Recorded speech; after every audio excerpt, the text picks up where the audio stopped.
खुशामदीद कहते हैं आपको इस सेगमेंट में और बाकायदा तारुफ इकरार भी कराएंगे, लेकिन जो हमने पैकेज में भी देखा है, इससे आपको अंदाज़ा तो हो ही गया कि हम किस इदारे की बात कर रहे हैं। मुझे कहने में कोई आर नहीं कि मुस्तनद तरीन इदारों में से पाकिस्तान के एक है, मतलब एक बहुत छोटी फहरिस्त मुरतब की जाए पाकिस्तान के मुस्तनद तरीन इदारों की और ऐसे इदारों की, या उनमें कुछ ऐसे इंडिविजुअल्स की जिन्होंने तारीख़ बना दी है, तो उसमें यकीनन इस इदारे के नाम के बगैर फहरिस्त कंप्लीट हो नहीं सकती हो। बिलाशुबा इसमें दूसरी कोई राय नहीं है। हम सब जानते हैं SIUT पिछले 50 बरस से 8 बेड से शुरू हुआ, कमाल है, सिविल अस्पताल की एक छोटे सी जगह से, और आज एशिया में बड़े हेल्थ नेटवर्क्स में से एक, अल्हम्दुलिल्लाह। और ज़ाहिर इसमें अगर डॉक्टर अदीब का जिक्र न किया जाए तो ये बड़ी नाइंसाफ़ी क्या बात है। परवरदिगार दो आलम, ज़ाहिर उनका ये सदका जारिया है हमेशा के लिए। हमारे साथ जो दो शख्सियात आज मौजूद हैं, डॉक्टर हारिस हसन कुरैशी साहब हैं, आप डॉक्टर ऑफ यूरोलॉजी हैं, प्रोफेसर ऑफ यूरोलॉजी, और हमारे साथ डॉक्टर सरवर साहब हैं, आप एसोसिएट प्रोफेसर ऑफ नेफ्रोलॉजी हैं। Sir thank you so much, बहुत बहुत शुक्रिया। ज़ाहिर एक ऐसे शानदार इदारे के बिहाफ पे आप यहाँ तशरीफ़ फरमाएँ कि जिसको पूरी कौम बहुत फ़ख्र से देखती है। तो ये सफ़र इट्सेल्फ बहुत इंस्पायरिंग है। इस वक्त जो करंट स्टैटिस्टिक हैं, अगर डॉक्टर साहब आप बता सकें हमें कि कितने लोग इससे मुस्तफ़ीद हो रहे हैं, जो आउटडोर पेशेंट्स हैं वो कितने हैं, एडमिशन्स कितने होते हैं, डायलिसिस की तादाद तकरीबन रफली क्या है?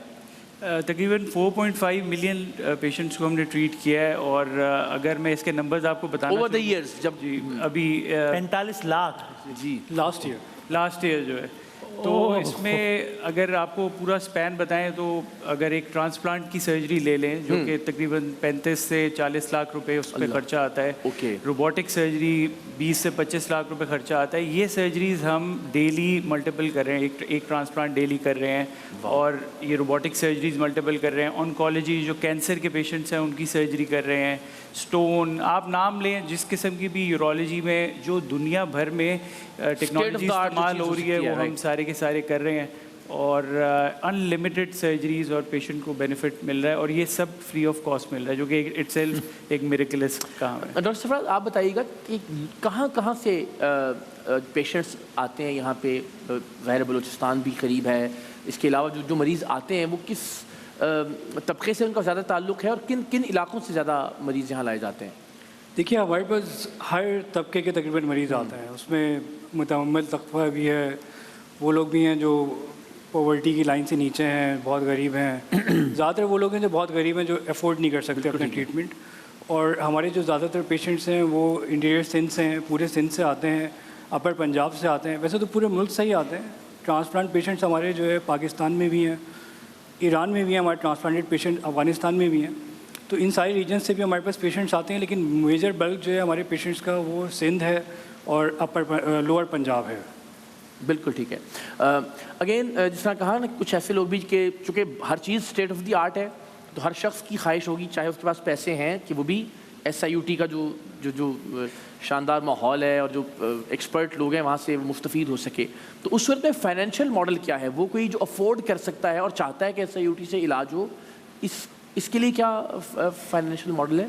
अदीब साहब की पॉलिसी शुरू से पहले दिन से ये रही है कि वो ट्रस्ट करते हैं, वो कहते हैं कि हम किसी से कुछ भी चार्ज नहीं करेंगे। अच्छा, इसीलिए कोई देना भी चाहे कोई देना भी चाहे तो हम चार्ज नहीं करेंगे। एज फी नहीं होगा वो, चाहे एज फी नहीं है। अगर आप चाह रहे हैं तो आप डोनेशन या ज़कात कुछ आप देना चाह रहे हैं, डोनेशन और ज़कात के अलग अलग हमारे अकाउंट्स हैं और वो अलग वो परफेक्ट। तो कोई कैश काउंटर नहीं है। तो अगर आप ट्रीटमेंट कराने आ रहे हैं, भले आप अमीर हैं गरीब हैं, किसी भी कास्ट क्रीड कलर किसी भी कौमियत से हैं, किसी भी चीज़ से हैं, आपका treatment free of cost state of the art होगा। तो इसलिए हम उसमें कोई डिस्क्रिपेंसी है ही नहीं। अगर आप सुबह के 4 बजे भी बग़ैर वॉलेट के SIUT आ जाएंगे, आपको वही ट्रीटमेंट मिलेगा जो बाकी सबको मिल रहा है, और कोई आपसे चार्ज नहीं दिया जाएगा। और ये भी है कि जो भी पेशेंट आ गया उसको इस बुनियाद पर इनकार नहीं होगा कि जगह नहीं है या बेड्स नहीं है। हमारे यहाँ बहुत से लोग फिलैंथ्रोपी कर रहे हैं आजकल, और बहुत से हॉस्पिटल्स हैं ऐसे जो ऐसे काम कर रहे हैं। SIUT उनमें से बिल्कुल अलग इस तरह से है कि हम कभी भी किसी को ना नहीं करते। मुझे अच्छी तरह याद है कि कोविड का ज़माना था, तो उसमें बहुत मल्टीपल पेशेंट्स आ रहे थे और हमारे पास बेड्स की स्ट्रेचेस की शॉर्टेज थी, तो हमने उनको ना नहीं किया। हमने कैपेसिटी बढ़ाई, हमने किसी भी तरह से चादरें रख के उनको ट्रीट किया, उनको वापस जाने नहीं दिया, क्योंकि SIUT जो है वो कभी ना नहीं करता। अदीब साहब की पॉलिसी है कि वो कभी भी ना नहीं आपने पेशेंट को करना, भले वो किसी भी टाइम पे आ जाए। समहाउ किसी भी तरह से manage Somehow we have to वो ट्रीट करना है उसको, बिल्कुल ठीक है। डॉक्टर फराज, आप अगर बताइए डोनेशंस के हवाले से कि लोग कैसे SIUT को अगर वो अतिया करना चाहते हैं या डोनेशंस देना चाहते हैं तो क्या क्या तरीक़ाकार हो सकते हैं? सबसे ज़्यादा हम यही चाहेंगे कि लोगों तक ये पैगाम पहुँचे कि वो हाथ मजबूत करें SIUT के। और अभी तो एक नया पूरा स्ट्रक्चर और सेटअप जो है वो अभी हमने जो है जी हाँ जी अभी हमने जो है जो फॉर्मली रीजन प्लाजा था वहाँ पे हमने SIUT ट्रस्ट हॉस्पिटल के नाम से अपनी फैसिलिटी शुरू की है, यस, जहाँ पे हम अब क्लिनिकल सर्विस का बाकायदा आगाज़ कर चुके हैं। 4 महीने हो गए इस बात को। हमने डायलिसिस फैसिलिटी शुरू की है वहाँ पे। लिथोट्रिप्सी जो वेव्स के ज़रिए स्टोन्स को ब्रेक करते हैं वो सर्विस हमने शुरू की है। फिजियोथेरेपी सर्विसेज शुरू की हैं वहाँ पे हमारे अपने पेशेंट्स के लिए। तो वहीं पे हमारी जो है वो एक ड्राइव थ्रू फैसिलिटी है। कराची के जो लोग जो खुद से आके अतिया करना चाहें वो वहाँ पे ड्राइव थ्रू फैसिलिटी हमने बनाई है। अच्छा, कि वहाँ से खुद ही ड्राइव करते हुए आएँ अपनी और गाड़ी वो में। ऐसी जगह है कि जहाँ पे तकरीबन हर शहरी का कराची का गुजर होता ही है समहाउ। और इसके अलावा जो कराची के लोग खुद अतिया करना नहीं मतलब वहाँ आके नहीं देना चाहते, वो हमारे ऑनलाइन सर्विसेज के ज़रिए कर सकते हैं। पाकिस्तान के हर बैंक में जो है वो हमारे अकाउंट्स हैं जहाँ पे डोनेट करने की फैसिलिटी मौजूद है, और ऑनलाइन बैंकिंग के थ्रू भी डोनेट कर सकते हैं। और इसके अलावा SIUT फ़ोन करके वहाँ से भी आप अपने चेक वगैरह हम घर पे जाके कलेक्ट कर सकते हैं, राइट, ले सकते हैं जो भी है। तो डोनेशन किसी तरह भी कर सकते हैं। बिल्कुल ठीक है। यानी अगर चाहें तो ज़ाहिर रास्ते बहुत सारे और बेशुमार मौजूद हैं।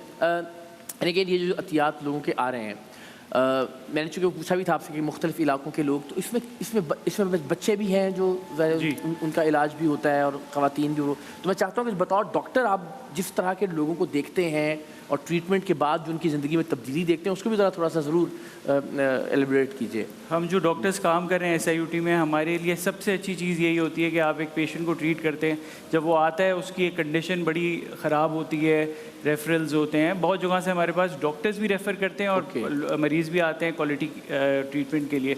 तो जब वो बिल्कुल सही हो जाते हैं तो जो चेहरे पे उनके एक खुशी होती है, स्माइल होती है उनकी और उनकी फैमिली की, ये सबसे बड़ा जो है ना रिवॉर्ड होता है एज अ डॉक्टर हम सब के लिए जो SIUT में काम कर रहे हैं। और हर उम्र का बंदा SIUT आता है। हम जो है बिल्कुल जो पैदा हुए बच्चे हैं जो माओ के पेट में होते हैं उनको उनके ट्रीटमेंट से डायग्नोसिस से स्टार्ट करते हैं, और ओल्ड एज 70-80 साल के जितने भी वो हैं एज के पेशेंट्स हैं उन सब को हम लोग ट्रीट करते हैं। तो हर एज ग्रुप का हमें पेशेंट मिलता है। बच्चों की हमारी अलग फैसिलिटीज़ हैं जिसमें उनके अलग वार्ड्स हैं जो कि बिल्कुल उसी तरह बनाए गए हैं कि जहाँ पे बच्चे ज़रा खुश रहे, कार्टून्स हैं वहाँ पे, अच्छा, गिफ्ट्स मिलते हैं और चीज़ें हैं कि वो भी खुश रहे वहाँ पे। तो एक हॉस्पिटल की वो जो फील है वो ना हो उसकी। बच्चों के लिए हमने जो एक चिल्ड्रन हॉस्पिटल बनाया है, जो हमारा जो सिविल हॉस्पिटल की दीवान फारूक की फैसिलिटी है उससे थोड़ा सा ही उस तरफ जो है आगे देखेंगे आप तो 14 स्टोरी बिल्डिंग हमने बनाई है मरियम बशीर दाऊद चिल्ड्रन हॉस्पिटल के नाम से। ओके, जिसमें पीडियाट्रिक यूरोलॉजी की सर्विसेज हैं, पीडियाट्रिक नेफ्रोलॉजी की सर्विसेज हैं, इसके अलावा state of the art cardiac facilities हैं। बच्चों की जो इस वक्त सबसे एक्सपेंसिव सर्विसेज जो हैं बच्चों का बचपन में इलाज के लिए जो है इंडिया जा रहे हैं, दिल में सुराख है और ये हो, तो वो सारी सर्विसेज अब हम पाकिस्तान में कर रहे हैं और SIUT कर रहा है वो सारी सर्विस। राइट, और ये बिल्डिंग हमारी 14 स्टोरी बिल्डिंग है, ये शुरू हो गई है। यहाँ पे क्लिनिक्स हो रहे हैं, सर्जरीज हो रही हैं, सब कुछ हो रहा है। तो ये सारे बच्चों के लिए कर रहे हैं। वैसे आप आखिर में फिर हम दोबारा SIUT के हवाले से बात करेंगे, लेकिन मैं वैसे ज़िमनी एक सवाल पूछ सकूँ कि कोई एक दो तीन बेसिक बातें बता सकेंगे कि इस तरह के अमराज से बचा जा सके, या क्या मेन रीज़न है इस तर्ज के अमराज की हमारी सोसाइटी में, ताकि क्योंकि मुझे लगता है जितना बड़ा हम मुल्क हैं, अगर हम रूट कॉज पे नहीं जाएंगे तो ऐसे हॉस्पिटल्स जितने ही खुलते रहे, जो कि बहुत अच्छी बात है, लेकिन यहाँ से मतलब सप्लाई भी तो कुछ कम हो ना, वरना तो हम कितना ही चैलेंज मीट करेंगे। तो इस बारे में अगर बता सकें आप लोग, से बेहतर को बताएगा कि आपके सामने पूरा एग्जैक्ट पैटर्न होगा कि पाकिस्तान में इस तर्ज के जो अमराज हैं उसकी मेन रीजंस क्या है। 2-3 यूरोलॉजी की बात की जाए तो उसके अंदर पथरी जो है वो बहुत ज़्यादा कॉमन है, जो स्टोन्स किडनी में बनते हैं और मसाने में बनते हैं वो बहुत कॉमन है। और उसका रीज़न यही है कि उसके अंदर पानी की क्वालिटी हमारी ख़राब है, लोगों में अवेयरनेस नहीं है। तो हम लोग अवेयरनेस कैंपेन्स भी चलाते हैं, ऑनलाइन भी चलाते हैं, और प्रिवेंटिव मेडिसिन जिसमें रोका जा सके आगे इन चीज़ों को, उस पर भी काम करते हैं। तो पैम्फलेट्स होते हैं, एजुकेशनल हमारे यहाँ MSOs होते हैं, मल्टीपल एक पूरी टीम हमारी काम कर रही है जो कि प्रिवेंटिव मेडिसिन पे भी काम कर रही है। ट्यूमर्स हैं जिस तरह, तो लोगों को अवेयर किया जाता है कि मोटापे को कंट्रोल करें, डायबिटीज़ को कंट्रोल करें, ब्लड प्रेशर को कंट्रोल करें, और जितनी भी बीमारियां हैं अगर आप उनको अर्ली पिक कर लें, जल्दी पिक कर लें तो ज़्यादा अच्छा है। तो इसलिए हम एडवाइस करते हैं, स्क्रीनिंग करते हैं, अल्ट्रासाउंड कराते हैं, कुछ खून के टेस्ट कराते हैं, ताकि जल्दी ही अगर बीमारी आप पिक कर लें तो उसका इलाज भी अच्छा होगा और आगे जाके। लेकिन अगर मैं समझूँ कि आप कैसा पानी पी रहे हैं ये बहुत इंपॉर्टेंट है, ये तो ये कहना ठीक होगा इसका। देखिए, और कितना पी रहे हैं ये भी इम्पोर्टेंट है। अच्छा, हाँ। और वो क्या होता है स्टैंडर्ड पर डे जो आप बताते हैं? लोग अक्सर ये कहते हैं कि 3 लीटर पीना चाहिए, लेकिन अगर बहुत ज़्यादा गर्मी है तो आपका पेशाब का रंग थोड़ा अगर गाढ़ा है तो इसका मतलब आपको और पानी पीने की ज़रूरत। अच्छा, इसमें कुछ ये भी मिथ है ना कि बहुत ज़्यादा भी नहीं पीना चाहिए, क्योंकि वही कि हाँ, या जितना ज़्यादा पियो उतना अच्छा है। रेड ब्लड सेल्स कम हो जाएंगे और क्या। हाँ जी, हाँ जी। देखिए, इसमें अगर हम पानी ज़्यादा पियेंगे यूरिन ज़्यादा बनेगा। कुछ ऐसे मिनरल्स हैं, हमारे इलेक्ट्रोलाइट्स हैं हमारी बॉडी में जो पानी के साथ जिनका निकलना ज़रूरी है। सोडियम है, जैसे पोटेशियम है, ये पानी अगर ऑब्लिगेटरी है, मतलब ये पानी के साथ यूरिन में निकलेंगे ही। तो अगर हम बहुत ज़्यादा पानी पियेंगे तो अल्टीमेटली इलेक्ट्रोलाइट्स और मिनरल्स कम हो जाएंगे हमारी बॉडी में। तो यानी क्या तय एक हद से ज़्यादा तय क्या पाया? एक बैलेंस क्या है? और बैलेंस क्या है? बैलेंस ये है कि देखिए, गर्मियों में जो है, सर्दियों में मैं ये एडवाइस करता हूँ अपने पेशेंट को कि 4 से 6 गिलास पानी पिए, और गर्मियों में 4 से 6 गिलास पानी पिए तकरीबन पर डे। 4 से 6 गिलास। तो कम नहीं है 4 से 6 गिलास? सर्दियों में कह रहे हैं डॉक्टर? सर्दियों में अच्छा। और गर्मियों में जो है, गर्मियों में मैं कहता हूँ कि तकरीबन 2 से 2.5 लीटर पानी पिए। हाँ, यानी तकरीबन 8 8 से 10 गिलास, 8 से 10 गिलास हो जाता है। और जैसे आप डायलिसिस का पेशेंट हो तो उसको हम एडवाइस करते हैं आपने ज़्यादा पानी नहीं पीना। कोई पथरी का पेशेंट है, इसको स्टोन्स बने, उसको बोलते हैं ज़्यादा पानी ये पीना। जनरल आप ओपिनियन देने, किसी की खास मेडिकल सिचुएशन है तो उसके अकॉर्डिंगली उसके हिसाब से कंक्लूड। अच्छा, बस मैं आखिर में ये चाह रहा हूँ कि कुछ ऐसा हो सकता है, क्योंकि ज़ाहिर ज़्यादा फोकस यही है कि लोग डोनेट करें ज़्यादा से ज़्यादा, और ज़ाहिर SUT जो काम कर रहा है वो और बेहतर तरीके से कर सके। तो कुछ ऐसे मॉडल्स हैं कि आप किसी एक पेशेंट को अपना लें कि उसका जो डायलिसिस का खर्चा है फॉर एग्जांपल वो आप दे दीजिए, या एक सर्जरी के लिए या मंथली क्या किया जा सकता है, कुछ इस तरफ से है, या जो जिस तरह भी ये तय करना चाहिए? देखिए, उसमें मैं एडवाइस ये करूँगा कि आप जो है, जो हमारा जो अब रिसेंटली सेंटर शुरू हुआ है SIT ट्रस्ट हॉस्पिटल, जो फॉर्मली रीजेंट प्लाजा था, वहाँ पे आएँ। वहाँ पे डायलिसिस हो रहा होता है, 4 शिफ्ट में डायलिसिस होता है, 200 डायलिसिस रोज़ाना करते हैं हम वहाँ पे। तो वहाँ पे आके आप देखें उनका जिस तरह डायलिसिस हो रहा है। अगर if you want to own a dialysis patient, वहीं पे हमारा ऑफिस है, sit down, discuss with us, talk to us. हम आपको जो है उस तरह से भी, एक मरीज़ की पूरी जिम्मेदारी आप ले लीजिए। एक मरीज़ की पूरी जिम्मेदारी, वो फील अच्छी होती है ना कि अल्लाह ने मुझे एक ज़िंदगी बचाने का वसीला और ज़रिया बनाया है, मुझे लगता है कि और ज़्यादा उससे आप बेहतर। तो वहाँ के लोग जो है मरीजों से बात भी कर सकते हैं। मरीजों से बात करें, उनको देखें कि जिस तरह से उनका इलाज हो रहा है, और एक अपनाइयत मिलेगी उनको वहाँ पे आके। क्योंकि कराची में जो है वो इस तरह की बिल्कुल फ्री ऑफ कॉस्ट ट्रीटमेंट जो हो रही है, और इस लेवल पे हो रही है, इस लेवल पे SIUT कर रहा है, जो कि state of the art treatment है, दुनिया की मॉडर्न तरीन ट्रीटमेंट है। रोबोटिक सर्जरी है उसके अंदर लिथोट्रिप्सी है, जो लेज़र के जरिए हम पत्थरों को तोड़ रहे हैं गुर्दे के। बिल्कुल सही। तो ये सारी चीज़ें जो है ये SIUT में हो रही हैं, ये हर जगह नहीं हो रही हैं यहाँ पे। तो इसको देखेंगे लोग, विजुलाइज करेंगे तो खुद ही आगे बढ़ेंगे, डोनेट करेंगे। आई इनवाइट देम कि वो वहाँ पे आएँ, हमें देखें हम जिस तरह काम कर रहे हैं, हमारे मॉडल को समझें। बिल्कुल ठीक। देखें, SIUT को तकरीबन 50 साल हो गए बने हुए ना, 50 से भी ज़्यादा साल हो गए। 50 ईयर्स हम कोट करते हैं, एक आधी सदी गुजर गई। अदीब साहब ने 2 जनरेशंस को ट्रेन करके आगे भेज चुके हैं, और अब इंस्पायर भी किया है इसमें। हाँ, चल रही है, जो अब 3rd जनरेशन ट्रेन हो रही है। तो ये 2 जनरेशन जो है इन्होंने काम किया है। कराची की जो पूरा जो सोसाइटी है, सिविल सोसाइटी है, इसको रिप्रेजेंट किया है अदीब साहब ने। No doubt. पिछले 50 साल से करोड़ों लोगों की जो है ट्रीटमेंट हुई है यहाँ पे, और ये सारा का सारा सब कुछ फ्री ऑफ कॉस्ट हुआ है। यानी कभी किसी से कोई पैसे नहीं लिया गया, कोई कैश काउंटर नहीं। एक साल में, पिछले साल में 45 लाख लोग हैं।